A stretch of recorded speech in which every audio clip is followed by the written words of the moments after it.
to Coulee Region 7 Rivers Sports. I'm your host, Terry Erickson. Each week, an inside look into sports, into wellness, into fitness. I'd like to begin this week's show in kind of a different way.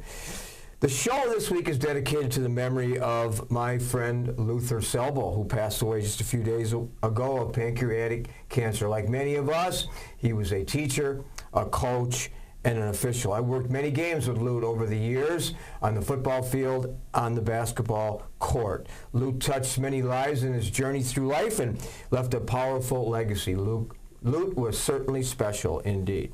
On a lighter note, it's a rare opportunity to sit down with two legends, two icons in the world of coaching and teaching. This week, we welcome Degaetano, Coach Coulee Degaetano, and Coach Mike Anderson. Welcome to the show, guys. Thank you. Hey, thanks, Terry. Well, you knew Lute Selbo, too, before we get going on this. That was I saw him a few times before he passed away. That was a tough loss for all of us. Mike? Yes, it was. I mean, I knew him, as you said, in the capacity as an official. He worked at games when I was coaching, and we also socially, he's in our Sheep's Head Club and all that good stuff, and he's just an all-around great guy, and we're going to miss him. Yeah, absolutely. And I know Corey was a friend of yours. Oh, he sure was. He worked both football and basketball when I was coaching, so he just a class person and a quality individual. I got to see him about 2 weeks before he passed here at the Quick Trip. We had about a 15-20 minute talk, and then I kept on talking to him about the situation he's going through, and a very positive person. I mean, he was fighting it like a son of a gun, like he would, that kind of thing. And then he did come to our game when his crew was working the Eau Claire Memorial game, so he was there for half to watch the game. So. And Corey, it wasn't too long ago that you lost your wife. How are you doing? I'm doing great. It's a tough situation when it happens. It'll be 8 years this December, but you go on, you live, you got your family, your grandkids and your kids to support you. A lot of good friends, you two individuals as well. That kind of thing. So, I've got a good support system. Do you know it's a privilege and an honor to have you on the show, and I really mean that, because I've always admired both of you and always wanted to have you on the show. I introduced you as coach. Do you know that it's a special honor and a privilege to be called a coach? How do you view that, Mike? Well, I just think it's a great privilege to work with other people's most precious gift, which is their sons or daughters. In high school, we coach track and that together, and so you have male and female athletes, and now it's just football, but that's their most special gift, is their kids, and they're entrusting them to you in something that their children love to do, and they trust that you're going to have their best interests at heart, and coach them, as we say, and make them the best they can be in that activity. Coach them up like you do. I don't think many people ever even say Coulee or Degaetano. They just say Coach D. That's pretty special. It is special, and I don't really care what they call me. A lot of kids just say D now. They don't even use the word coach. But back in the days when I did start, I said, and I see the kids now in the grocery stores with their wives and children. I mean, and they call you Coach D. That's what it's all about. It's emotional, isn't it? It really is. It brings back just all kinds of memories. Speaking of memories, let's go down for our viewers. Again, our guests today, Coach D and Coach A, Coach Degaetano and Coach Anderson. Let's go down memory lane, starting with you, Mike. Let's go down memory lane, and so people kind of, who is this Coach A? Go back down memory lane when you were young and you were an athlete and all your experiences. Well, I had the opportunity. I grew up in Mondovi, Wisconsin, so not too far away. And I had the great opportunity to play football for my dad. He was my coach. And so I always grew up around football and that sort of thing. I had a little kid hanging around the locker room and the practice field and all that sort of thing. But had the privilege to have him as my football coach and also my baseball coach.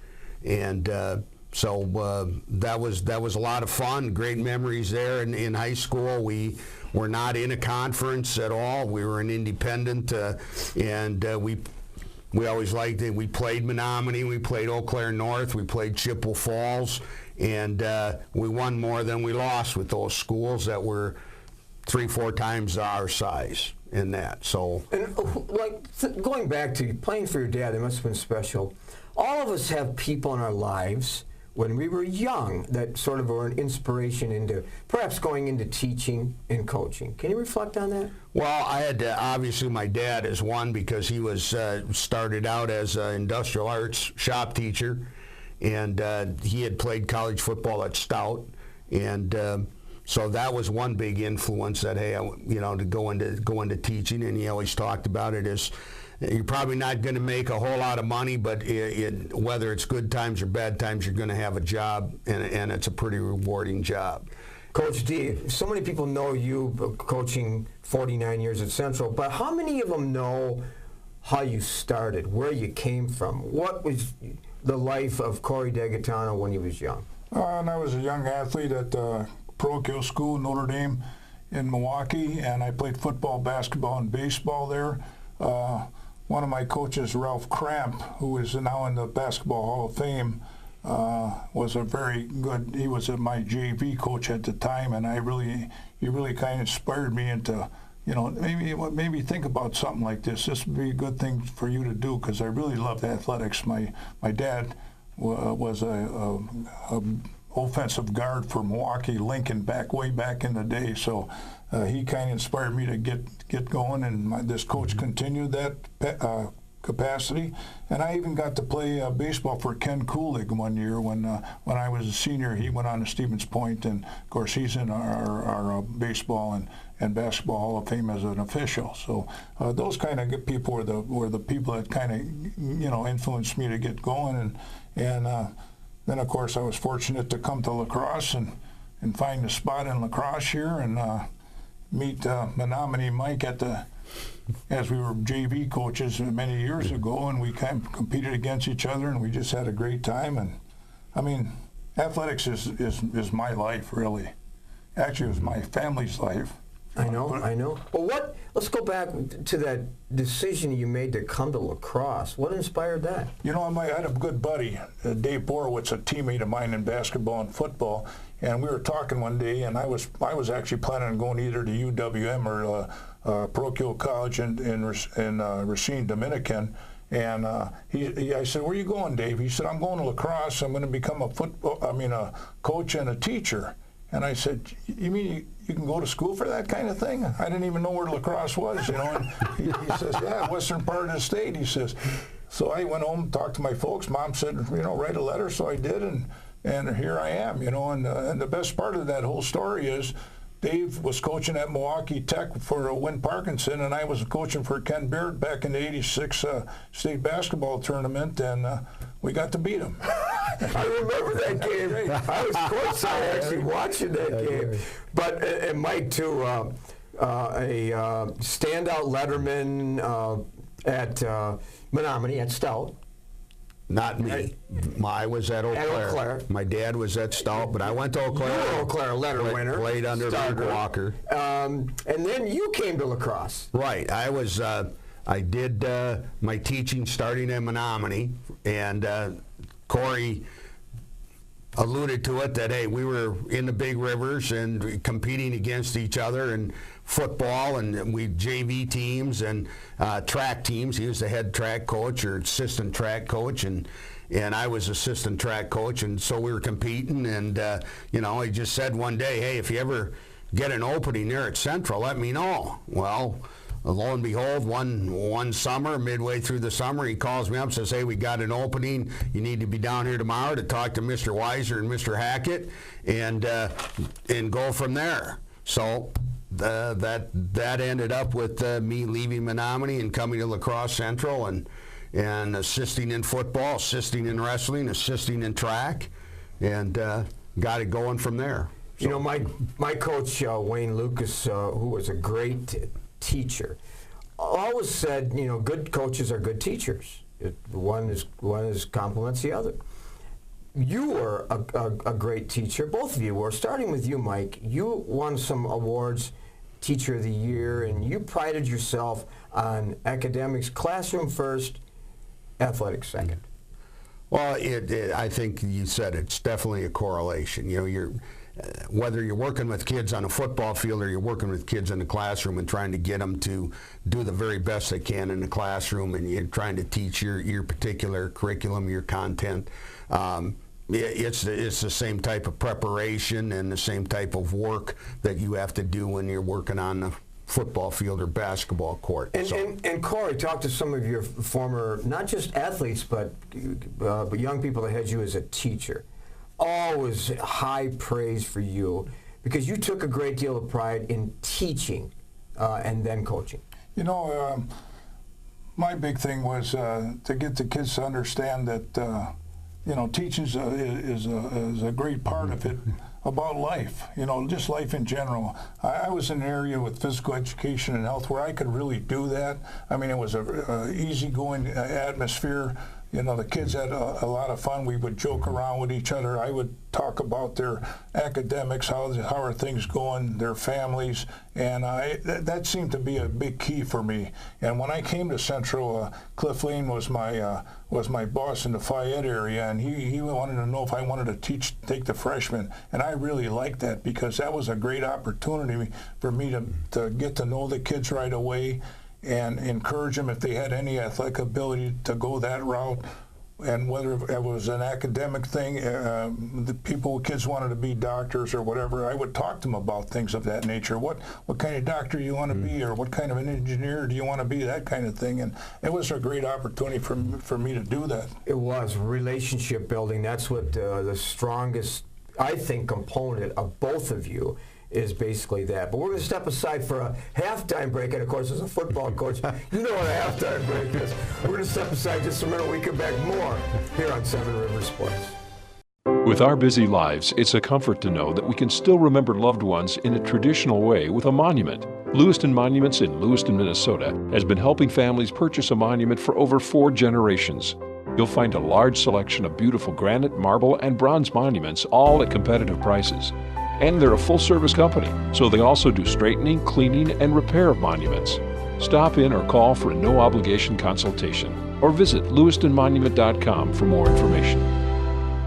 At Schneider Heating and Air Conditioning, we have assembled a championship team who listens to what your needs are.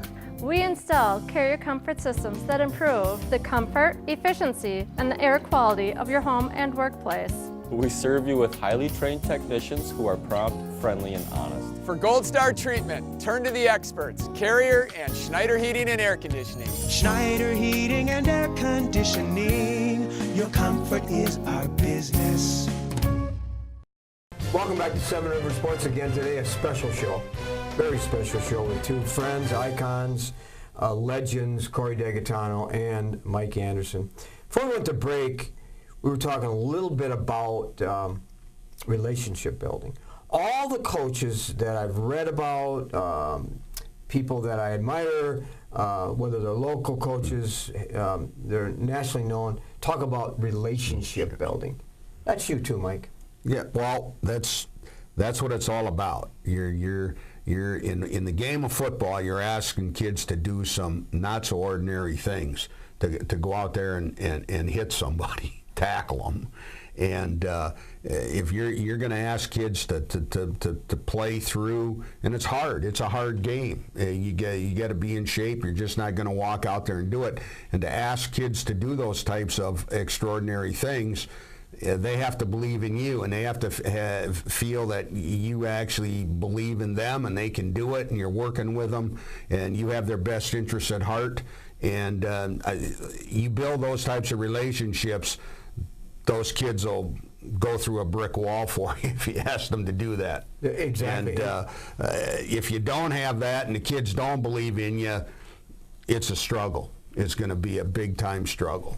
You know, I talked to some people that you've touched their lives over the years, and of course, you're both special in terms of relating to kids, but Todd Jordan, Coach D, talked a little bit about how much you are respected, and talked about your freshman team being undefeated, and then you kind of talking to him about a little humility and playing, scrimmaging the sophomores and kind of teaching them a lesson. He also talked about the fact that there's a fun side to you, and a lot of people probably don't know that because you have a little bit of a gruff exterior, but the fun thing that you present on the field, and the names you call people, because you have a tendency to pick up names, whether you call them Broadway or Hollywood and so on. That's really you, isn't it? Well, you know, that is me, and I have still a difficult time not doing that. So I guess if you just want to say if I'm politically correct or not, I'm probably not. So one thing I do let the kids know now that I never did before is that I have some colorful language once in a while on the practice field, and I want your parents to understand that if they do ask you that you just say that coach is just giving a point of emphasis. So we kind of have that relationship with the athletes, and we kind of let them know where we're at right away, and I still have, you know, nicknames for kids. I remember a long time ago we had an Asian player for us, Dr. Pack now, and I don't know if he's in lacrosse at Gunderson or not, but I know he became a doctor, and of course Shogun was the big thing at that time, the show, right, the movie or whatever, you know, and so I used to call him Shogun, you know, and stuff like that, you know, so I mean... those are affectionate nicknames. They really are, I mean, they really are, you know, I mean, once in a while when we have a breakdown now, I'm the defensive line coach, we're all kind of heavy-set kids, you know, so when we break down, we say fat boys, you know, and stuff like that. I mean, that's the fun part. Oh, of course, you've made it fun. Yeah. Well, Mike, you're in your 25th year at UW, and I don't know a lot of people know this. 25 years there, coaching under a lot of head coaches, and 45 years of coaching when you're a head coach at Central. A lot of people maybe now don't remember that, but you won 54 games, you won 5 league titles. You've coached in Shrine Game and so on. But so how has coaching over the years, high school, you're a player, you're a college player, high school, college, significant changes? Well, I think the biggest thing in the athletes today is as you're coaching them and you're talking about technique and strategies and that, they always want to know why. And whereas in the old days, they really didn't care about the why. They just, hey, whatever coach says, that's the way it is. Let's go do it. And there's no questioning. And I don't like to use the word questioning. They just want to know, hey, why is this? What if you're telling me this footwork, why? And when you explain it and you tell them that, they're right there, and hey, they accept that, and okay, this is it. I like that question by players. It just means that they're understanding the game better. They want to learn more, and they're cerebral. Yeah, they're engaged. They're getting engaged in it, and you know that they really care, and they want to get better. So I think that's probably the one thing in terms of the athlete, and the other part of it is just the science that's involved in conditioning and all that. In the old days when we all played, is make sure you take a handful of those salt tablets on the way out of the locker room. And you didn't have water. Right. Water's going to make you weak and all that kind of stuff. And I played coach under those same conditions. So where are you? Where are we today with hydration and eating and all this kind of stuff in making you the best player you can be, and so you're ready on Saturday for the competition.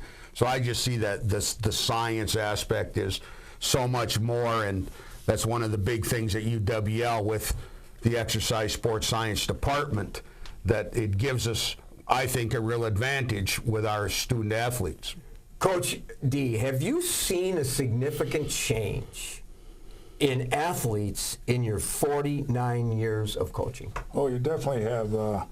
I remember, first of all, there's a lot of things I've had to deal with in all those years. The first thing was kids wearing long hair. I couldn't handle that right away, so I had a little difficult time, and then we went from long hair to earrings, from earrings to fingernail polish on a pinky finger. Then we went to tattoos, and now we're doing politically correct things. I mean, those are major changes. Hard for you? Well, they were hard for me to understand at the beginning. Now I just fall kind of in place. You know, I deal with it. I know how to deal with it better. You know, and I guess after 49 years of dealing with all these type of kids and personalities, you get better at it. Even Nick Saban and Jim Harbaugh, I've read articles where they've had to adjust even to the change in music. They're not a fan of some of the music that's played in the locker room, but they say, well, I just have to go with the flow. Well, and I have too. I mean, we used to start with college songs in the locker room, and we went to things like The Impossible Dream and stuff like that. Now I'm hearing all this rap music, and every time I go in the locker room and those guys are dancing, I'm going to say, hey, take it easy. You're going to pull a muscle here. You're moving so fast. You know, so actually, I agree. Now, I think a lot of our viewers probably know this, but that rap music is just not me either. 49 years of coaching. Joe Barron says Coach D has been an institution at Central High School. The lower stadium was dedicated to him in 2007. He has a knack for getting the best effort out of athletes like no other coach. Pretty lofty statement. Yeah, well, it was a great honor and a very humbling honor, and I still have a hard time dealing with it. But I go by there a lot and look, and there is the name on the stadium, and that's pretty special. It is, you know, and I worked with so many great coaches, you know. I mean, I started with Cliff Vane. He's the one that brought me over. I worked with Coach Anderson. In fact, Coach Anderson fired me 14 times in 8 years. And I probably only deserved the first one, and that was because I was the offensive coordinator. We ended up 2-7. So he fired you at night and then brought you back in the morning? That was after that season. He did. He took over the offense. He said, "You're the defensive coordinator now," and I was there for the next 25 years with him and Coach Kaler, and that occurred. Anytime we get fired during a ball game, he would usually hire me at night when we took our wife out for a little fish dinner after the ball game. Yeah, I remember those days. Well, I said you were at UWL for 25 years. My friend, your friend, head coach, Coach Schmidt, here's what he says about you. Coach is the face of the program. He's the link between the past and the present. Not sure what I would do without him here. He's invaluable as a friend and as a mentor. A true treasure. That's a big word, treasure. Of the culture today is something special. He's a part of it. Reaction? Wow. I take my role at UWL very serious in what I can do to help UWL football win. And it's just been a fantastic experience working with Coach Schmidt. Just the energy level and what he's done for me in terms of my energy level and everybody associated with the program. I think you can tell that. I can tell that completely. And so it's just his leadership and how he's dealing with the kids and everything else is just a fantastic opportunity here for me, and I hope it continues. You're a big part of it, though. So, well, I know both of you and your wife, I mean, she's certainly a big part of your success story, and Coach D. Tony's a friend of mine. Tony worked for me, played at the club, and great athlete at Onalaska, great athlete. Here's what he said about you, Dad. Dad has been a huge mentor in my life, leading me and coaching me, pushing me towards success. Great teacher, coach, friend, and even greater father. Yeah, pretty good. Good feeling to know that your son feels that way about you. Yeah, but he has become a great coach too. Now, coached for me for quite a while, and outstanding to become a friend of his. Coached at La Crescent and now at Onalaska. Yeah, I'm real proud of that fact, and he's loved athletics. My whole family's been athletics. My oldest daughter, Jackie, she's the cheerleader of the family. She's now a soccer mom and a volleyball mom and all those kind of things. My daughter, Kate, she's an athletic trainer at St. Xavier University in Chicago, and my son, of course, is coaching baseball and football at Onalaska. So yeah, he is. It's a good thing. He loved working for the boys' club in La Crescent. I think it was an unfortunate thing that it had to close over there, but he's got a great job in West Salem, and he loves the coaching, and I'm real happy with that. The only thing is he's coaching at the wrong school right now. You should be coaching at Central. Well, maybe Central or UWL. One last thing. A big part of your success, your wife, too. She's been behind you, and I know her quite well, retired now from Viterbo. She is your biggest fan. Yep, she's, she has given up a lot so that I can do what I like to do. Yeah. So it's, when I can give back a little bit, it's, I sure try. Yeah, and you do. And, we could talk for another hour, and maybe we'll bring these guys back again. But it's been, as I said at the beginning of the show, this is special. It's a rare opportunity, and I appreciate Coach Coulee Degaetano and Coach Mike Anderson for being on the show. Thank you, guys. Thank you, Terry. It's great. Great to be here. We'll be back with some film clips on some recent games right after this. At Schneider Heating and Air Conditioning, we have assembled a championship team who listens to what your needs are. We install carrier comfort systems that improve the comfort, efficiency, and the air quality of your home and workplace. We serve you with highly trained technicians who are prompt, friendly, and honest. For Gold Star treatment, turn to the experts, Carrier and Schneider Heating and Air Conditioning. Schneider Heating and Air Conditioning. Your comfort is our business. When you're faced with the decision of selecting a monument to honor someone dear to you, call Lewiston Monuments for a no-obligation consultation. Lewiston Monument is a full-service monument company, serving families in Iowa, Minnesota, and Wisconsin for over 4 generations. You'll find beautiful granite, marble, and bronze memorials, all at competitive prices. Their experts can help you design the perfect and unique memorial. Lewiston Monument. Call today or on the web at lewistonmonument.com. Welcome back to Seven Rivers Sports. I hope you enjoyed our special show as we chronicled the career of Mike Anderson and Coulee Degaetano. Well, Rick and I were at Roger Herring Field on the campus of UWL on Friday, an intercity matchup, Logan at Central, and the battle for the Arc. Logan had an impressive early drive to open the game, resulting in a Tyler Harris 32-yard field goal. Shortly after, Stephen Cross sprinted 72 yards down the sideline for the first Central score. A.C. Riley added the PAT 8-3 Central after 1. The Red Raiders again scored in the second quarter, a 23-yard pass from Johnny to Jordan Davis, 16-3 at half. The teams traded scores in the third quarter. Logan, a 9-yard run by quarterback Calvin Maven. Central, another run by Stephen Cross. Scoreless in the fourth. So the final score, Central 22 and Logan 10. Logan hosts West Salem on Friday and will be there to cover that game.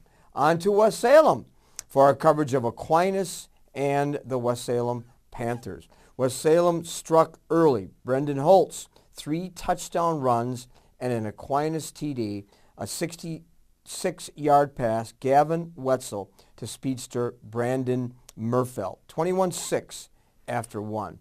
A second quarter Panther TD, Joe Wopat to Caleb Young, 27-6 at intermission. One more score in the second half, a third quarter run by Brandon Holt, his 4th TD, as the Panthers rolled 34-6.